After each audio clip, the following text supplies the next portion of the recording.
Shalom everybody, Boker Tov, and welcome for another exciting episode of the Pearls of Hanukkah, Pninei Hanukkah.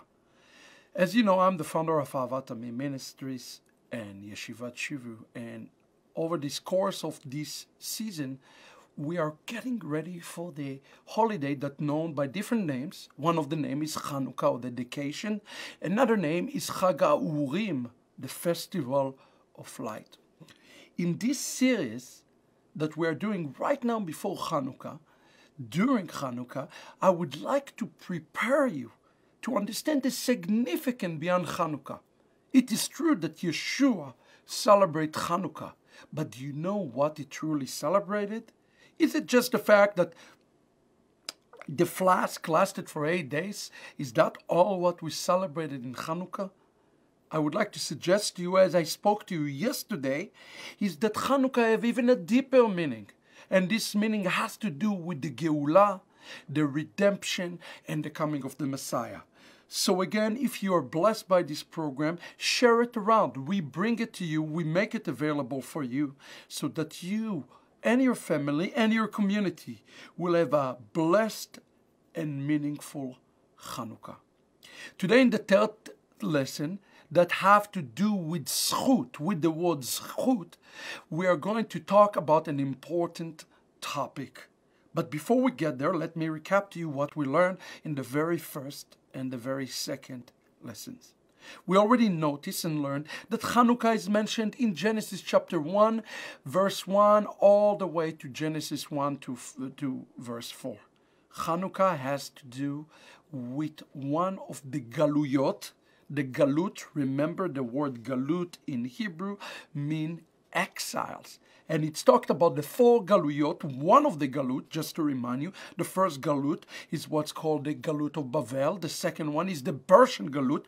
The third one, I should say there is an overarching Galut that's called the Egyptian Galut, but the very first Galut, again, Babylonian. The second one, it is the Persian. The third one is the Greek Galut that lasted 52 years. And the fourth one, the worst one of all, is the Galut of Edom.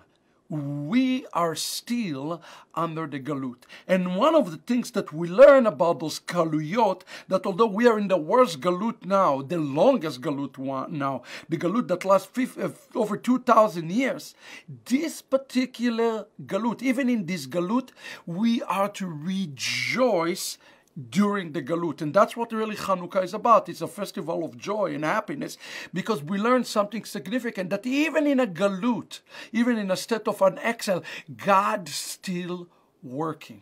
Remember, we look at Psalm chapter 91, and we saw that during the Galut, God is there with Israel in the Galut, and He's working inside the Galut. We also learned yesterday's lesson that there is a reason God bring a Galut. It's not just bringing the Galut to make a teshuvah. But yesterday we look at those 4 kingdoms that represent the 4 Galuyot. Specifically yesterday we look at the book of Daniel chapter 7, which each one of the Galuyot represent a specific animal. Specifically, we look at the word namer in Hebrew. Namer, nun, mem, reish. Namer, which represent a leopard, which is the third Galut. It's a Galut that is associated with Hanukkah. And we learned something about the leopard yesterday that is connected to both the cat, the hybrid of the cat, and the Leviah, who made together. He has a chutzpah. He is the one who is attacking. Israel was faced with this kingdom, terrible kingdom that came against them, so that they will not be able to practice Judaism. What in essence God wanted to do? God wanted them to exercise and practice a chutzpah. And this chutzpah have a name according to the Zohar. It's called Azut de Kudsha. Azut mean to be ma'oz, to be initiative, not to be ashamed of being Jewish.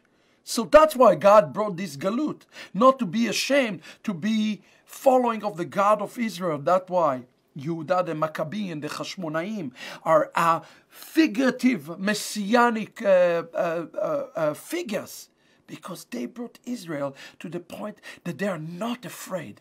They are not ashamed of being Jews, and they even have to go to the offense. Each one of the Galut, as we learn, have a beginning and an end. And Israel always come ahead, at the end of the Galut always come ahead. The question that I like to talk to you today about is what is the cause, not just the cause, but how Israel truly overcome the Galut. How do we use this azut? How do we use this strength? Where do we get the power to overcome not just the third Galut, which is the Galut of Greece, but the fourth Galut, which is the Galut of Edom? How do we do this?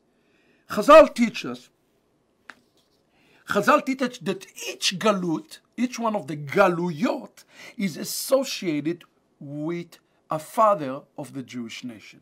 Chazal says in the Midrash, and they explain this, and I quote, they said, Galut Bavel keneged Avraham Avinu. The Galut Bavel is associated with Abraham. In essence, through the merit of Abraham, Israel was able to overcome Galut Bavel. What about Galut Medai or Paras? This Galut was able to be overcome against Yitzchak, our father, okay? The second Galut was able to overcome through the merit of Isaac. What about the third Galut? Galut Yavan. That's the Galut that deal with Hanukkah. This Galut has to be overcome through Jacob. Again, friends, I want you to pay attention to today's lessons, because it's going to give us a practical tool to understand how things moving, not just here on the earthly, but how things shaping in the heavenly. Today lesson will have a bit of a secret in it. And the fourth Galut, Galut Edom, will have to overcome by the merit of David, or as Chazal said here, through Mashiach Tzidkenu, as they say, Melech Mashiach, King Messiah, sheyetze mizera David, who will come out of the root of David. He will come, v'yoshienu b'meira, and redeem us speedily. In essence, the last Galut, the Galut we are right now here. How do we know that we are in the last time? We know that we're in the last and end times because we already been three out of the four Galuyot. We know that. So we are in the fourth Galut right now, and we are awaiting the Mashiach based on the prophetic lesson. And remember, Daniel described the fourth beast in a way unlike any other beast. He called it a terrible beast. Can you imagine what it will be like when Mashiach will come and defeat this fourth beast, the spirit of Edom? Interestingly enough, I want to focus with you for a moment on the Galut Yavan. People ask me all the time the question, what does it mean that we overcome a Galut, a personal Galut and a corporal Galut, in the merit of somebody? Today I would like to introduce you to an important topic, a topic that is discussed a lot, quite often in the Torah and in the Brit HaChadashah. It is a concept that we call zechut, merit. Let me explain. Chazal says the following. The third Galut, that is called in Hebrew, remember, Galut Yavan. Yavan is the word for Greece. He mechuvenet is aimed. Remember, there is always two forces working. Yaakov and Esav, right? Isaac and Ishmael. There's always two forces that going together against each other. Remember, we talk about the four Galuyot represent the four worlds. There is always a balance. There is always a struggle. And if there is a Galut that is occurring, if there is a trouble to the house of Israel that is occurring, that means that there's going to be a force to contradict it, to go against it. The universe is in imbalance, okay? And what is the force that is coming to Galut Yavan against the exile of Greece? What do we celebrate in Hanukkah? In essence, who should we celebrate in Hanukkah? What figure? And Chazal said it is aimed against Jacob. Jacob is the antidote to Yavan. And therefore, listen to it carefully. When the Greek understood this, when they burst out through the walls of the temple, how many breaches do they made? Chazal tell us that they made exactly 13 breaches. Yud Gimel Pratzot. And here it says, La'ot matrotam, to reveal the true purpose. Are you ready? To make a pirza, bechumat hayahadut, to breach the wall of Judaism and to overcome the merit of the 12 tribes. Are you following this? They picked 13 breaches because, as we know, Yaakov has been the father of the 12 tribes of Israel. So they made 13 breaches to show that they are greater than the 12 tribes of Israel that Yaakov, our father, has put in place. This is very, very important. This is very, very significant. The Zohar actually continue to go forward. Remember that yesterday we looked at the Amidah prayer. That what it says that in the future, again, now you understand what future is talking about. The last Galut, Mevi Goel libnei bnehem lema'an shmo be'ava. It will bring a redeemer to the children for his name's sake in love. The word in Hebrew Mavi, to bring, is 4. Mem, Bet, Yud, Aleph. Mem, Medai, Persia. Bet, Bavel. Yud, Yavan, Greece. And Aleph, Edom. The Messiah will overcome all of those galuyot. But I want you to notice something else in the Ahavat section of the Amidah prayer. And here the Holy Zohar says the following about this. The Zohar says that the prayer starts with Elohei. We say, Baruch atah Adonai, Eloheinu ve'Elohei avotenu. And then say, Elohei Avraham, Elohei Yitzchak, ve'Elohei Yaakov. You notice something very strange? Elohei Avraham, Elohei Yitzchak, ve'Elohei Yaakov. The Zohar asked the question, why did he say ve'Elohei Yaakov? Why did it put the vav in the prayer? And then actually the prayer continue. Ha'el Agadol Hagibor ve'anora. Are you noticing something? Let's see this. This is important for us to understand. Elohei Avraham, Elohei Yitzchak, Elohei Yaakov. The merit of the 3 fathers for the 3 galuyot. And then he say, Ha'el Agadol, Hagibor, ve'anora. You notice 3 attributes. Gadol, great. Gibor, mighty. Ve'anora, the awesome one. Notice an amazing pattern, friends.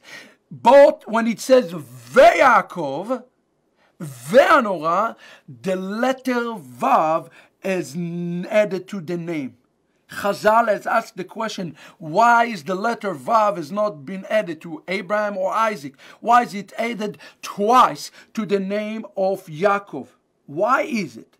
Because they say it's related to the Hebrew word Yavan. Yavan is Greece.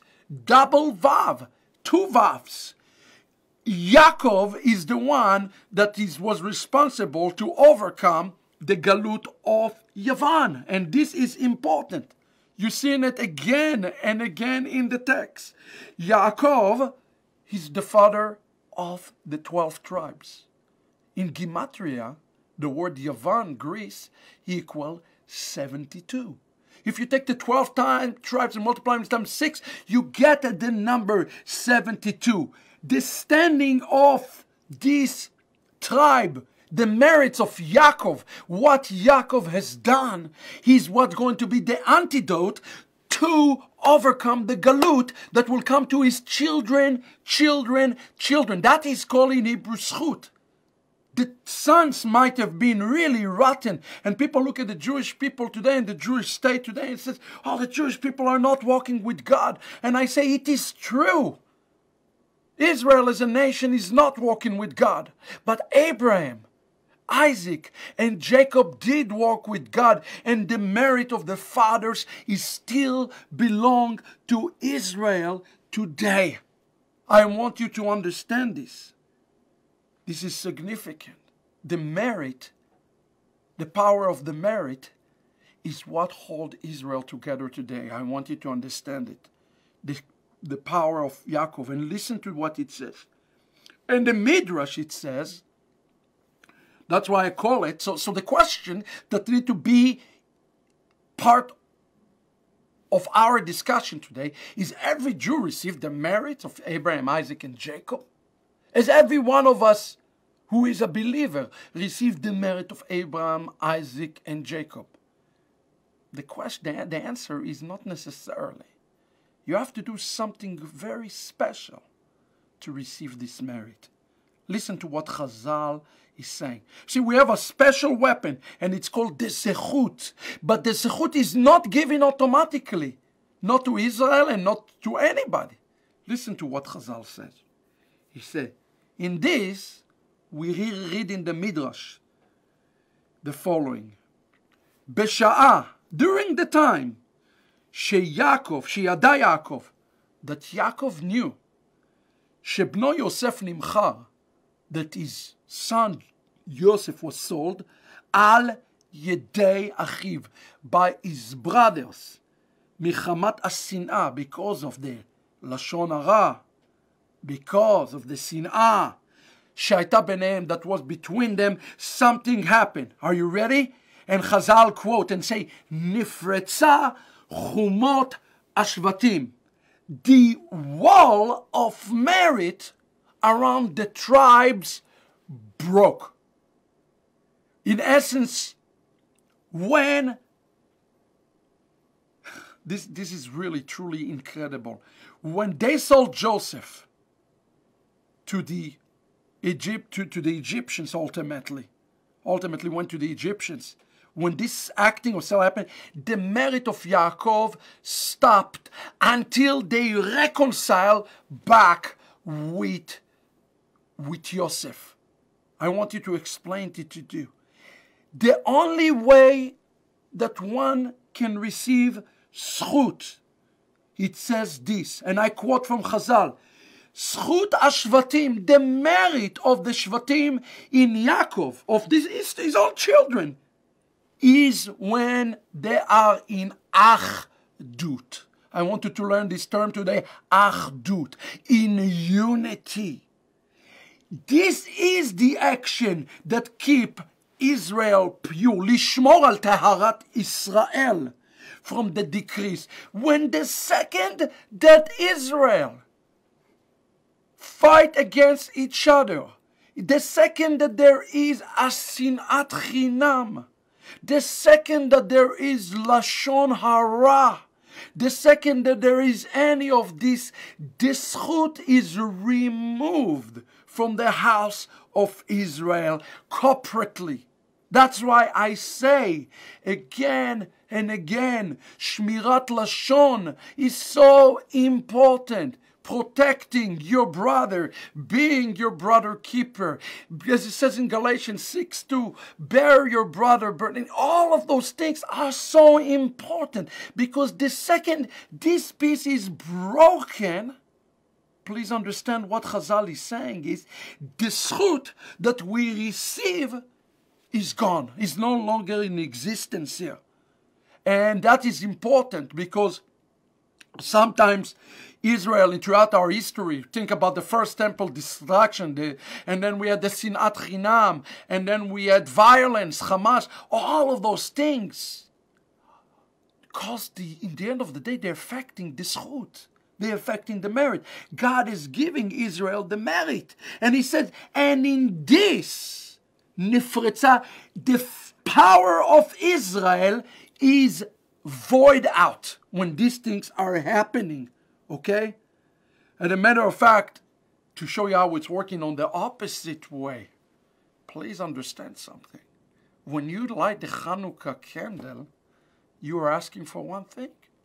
You're lighting it and you're asking for the zechut to come over all the galuyot, personal and corporal through the merit of Yeshua HaMashiach. If you want to take upon yourself this merit and receive this merit, you have to be careful not to sell your brother.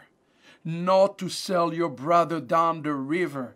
Not to speak. Because if you do that, then the power of the merit will not come to you. And that's what God is want to teach us here in Hanukkah. Hanukkah, it was an amazing time because Judah the Maccabee was able to unify the people of Israel in one heart and one accord and one vision in what we call Achdut. When we have Achdut, we have zechut. When we have unity, we will receive the merits. You're following what I'm telling you? And a man of God, there's a very interesting Hasidic story. In a way, it's a Hasidic story. Not exactly Hasidic story, but it's a story about Rabbi Bachaya, that it says that every time that he dealt with Yaakov, as a Yaakov, he dealt with the Goyim. Okay, he says the following. He says, according to the merits of Yaakov our father, who prayed the following prayer against Esav, and he says those words, Hatzileni, save me from my hand of my brothers. Every generation received the zechut, because the one prayer from Yaakov, do you understand that we have the merits of the fathers, and this merit is a powerful merit. I love what Rav Shaul is saying in Romans chapter 9, verse 5. Or we'll start in verse 4. He says, Asher hem bnei Yisrael, they are the sons of Israel. ויש להם את משפט הבנים, the sonship, הכבוד, the glory, הבריתות, the covenants, ומתן תורה, and the giving of the Torah, ועבודה, the work, and the והבטחות and promises. And then verse 5, and to them there is the Avot, who to them that they have the Mashiach from. Why did Rav Shaul says velahem Avot? Because I want you to understand something. A Jew, even if he is a bad Jew, as long as he's not commit the sin of separating people, as long as he's not committing this great sin, okay, just like Joseph and the brother, he's going to have some sort of a merit, okay? There is a merit automatically, corporately, not because he's a good Jew, but because what Yaakov did. And what Yaakov did? He overcame the Galut of Edom. So you say, well, if the Jewish people all have merit, why do they need Mashiach? Here is the reason that the Jewish people need the Messiah.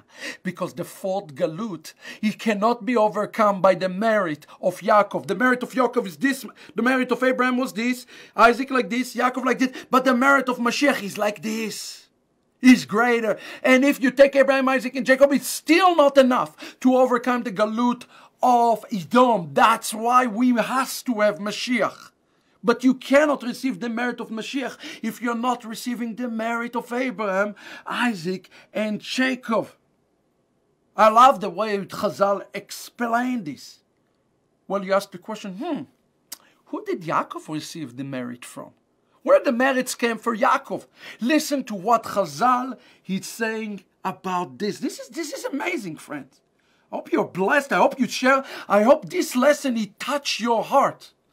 Listen, we all have been in different point in our life a korban to people who come to divide sheep, or to commit lashon hara. I want you to explain to you why not to do it. Not just don't do it because it's going to be hurtful to the other person. That's one reason, but there is a greater reason here. The greater reason because it's removed the zechut from you. And it's removed the zechut from the entire house of Israel. You understand what I'm telling us? This is very significant. Where did Yaakov receive his zechut from? Listen to what Chazal said. Yaakov, alav shalom, may his memory be blessed, also used the word na. When he spoke, he used the word na to give us a remes of his justification that come from Abraham, his grandfather, alav shalom, who said to the Malachim, right? Genesis chapter 18, verse 4. And Amidah Malachim, he says, Ukachna, take, please, na, will take from the water and wash your hands. The word I want you to focus on is the word na. This is an important word. And he says, according to the merit that Yaakov received from Abraham, using the same merit of Abraham, of using the word na, being like Abraham, Israel was saved from all the wickedness that their name na found in their way. Na Vuchatnatzer. You see, Nebuchadnezzar. Na is in his name. Antiochus. Na. Antiochus. Achashverosh. Na. And even in our generation, there are many nas. Nazer, the Egyptian ruler. Assad, they all have the word na, the as sound in this, and all the Rashaim, all of those people in human history that you connected to the word na, were able to overcome to sin to the merit of Jacob. Okay?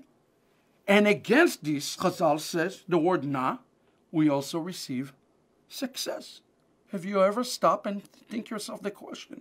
If you're like me and you're Sephardi, and you do Avdalah, not like the Ashkenazim, but the Sfaradim, read this verse. They says, Ana Adonai, Oshia na.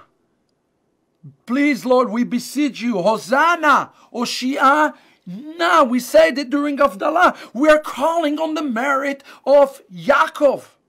We are calling on the merit of Abraham, Isaac, and Yaakov, and ultimately Mashiach. Atzlicha na. Give us success. When we say na, through welcoming of the guests, through what Avraham Avinu did, being like Avraham, we receive the merit of Isaac and Jacob, and ultimately the Mashiach. The reason that the Brit HaChadashah, let me conclude with this. The reason that the Brit HaChadashah is so adamant to tell us that you come to the Messiah, you come to the new covenant through the Abrahamic covenant, is because the merit. None of us can come to Yeshua unless we come through the covenant of faith, which comes from the merit of Abraham. That is the point. Even to come to the new covenant, to the merit of Yeshua HaMashiach, we have to first receive the merit of Abraham, Isaac, and Jacob. Friends, it is time for us, when we light the Chanukiah, to close the breach of the house of Israel. You see, this breach happened when the brothers have sold Yosef down away from his father Yaakov. It is time for us. That is why God is raising the Messianic Jewish movement, to close down this breach and work toward a reconciliation between Yaakov, who is Israel, and Yosef, who is the Messiah. How do we do it? It's simple. We start by taking care of each other, protecting each other, making sure that there is no sinat chinam among ourselves. You see, Hanukkah is every bit about teshuvah, making a teshuvah as it is to get a geula. So let me give you this formula that I wrote. Excuse me. Teshuvah will lead to your zechut. The zechut will come only if you are committed for the achadut, the unity in the body of Messiah. I hope today this lesson touch your heart and you understand how powerful it is, the merits that we have. Let's use them wisely. Let's not waste this gift that is given to us through the merit. God bless you. And as always, if you're blessed by this, support this work. We'll see you tomorrow for another shiur in Pninei Hanukkah. Litraot.